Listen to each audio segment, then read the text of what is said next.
Hello दोस्तों। कहते हैं कि प्रभु हमारी परीक्षा लेते हैं और वो ही हमें उस परीक्षा में उत्तीर्ण होने का सामर्थ्य भी देते हैं। एक समय में एक राज्य में राजा ने घोषणा की कि वो राज्य के जो मंदिर है उसमें पूजा अर्चना करने के लिए उन्होंने एक दिन डिसाइड किया कि वो उस दिन उस मंदिर में पूजा के लिए जाएंगे। इतना सुनते ही मंदिर का जो पुजारी था उसने मंदिर के रंग रोगन और सजावट करना शुरू कर दिया, क्योंकि राजा आने वाले थे।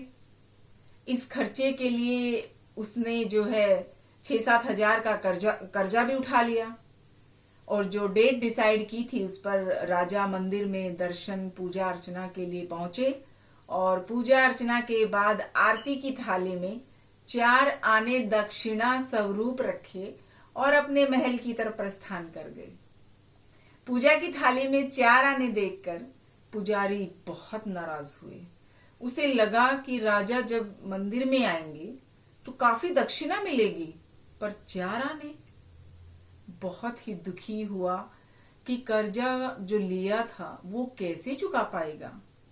इसलिए उसने एक उपाय सोचा।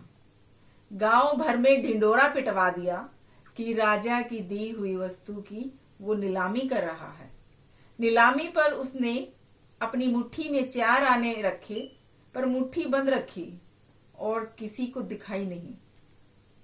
लोगों ने समझा कि राजा की दी हुई वस्तु है, बहुत अमूल्य होगी, इसलिए बोली शुरुआत की 10,000 से लेकर।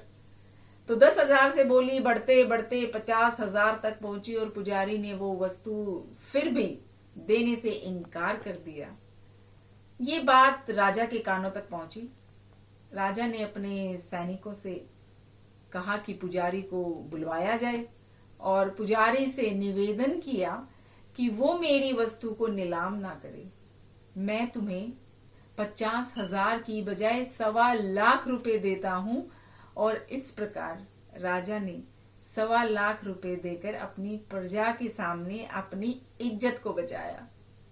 तब से ये कहावत बनी कि बंद मुट्ठी 1.25 की और खुल गई तो खाक की। ये मुहावरा आज भी प्रचलन में है। कहते ईश्वर ने सृष्टि की रचना करते समय 3 विशेष रचनाएं की। पहली, अनाज में कीड़े पैदा कर दिए, वरना लोग इसको भी सोने चांदी की तरह इकट्ठा करने लग जाते।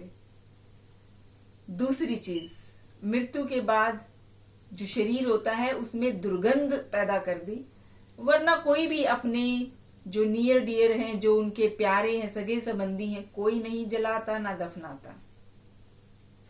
तीसरी चीज, जीवन में किसी भी प्रकार के संकट या अनहोनी के साथ रोना और समय के साथ भूलना, ये चीजें भी दी, वरना जीवन में निराशा और अंधकार ही रह जाता। कभी भी आशा और खुशी, प्रसन्नता ये या जीने की इच्छा नहीं होती। जीना सरल है, प्यार करना सरल है, हारना और जीतना भी सरल है, तो फिर कठिन क्या है? सरल होना कठिन है।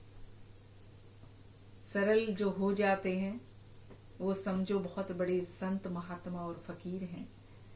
तो दोस्तों, मुस्कुराना, शुक्राना और किसी का दिल न दुखाना, ये 3 चीजें जीवन में हमेशा याद रखें।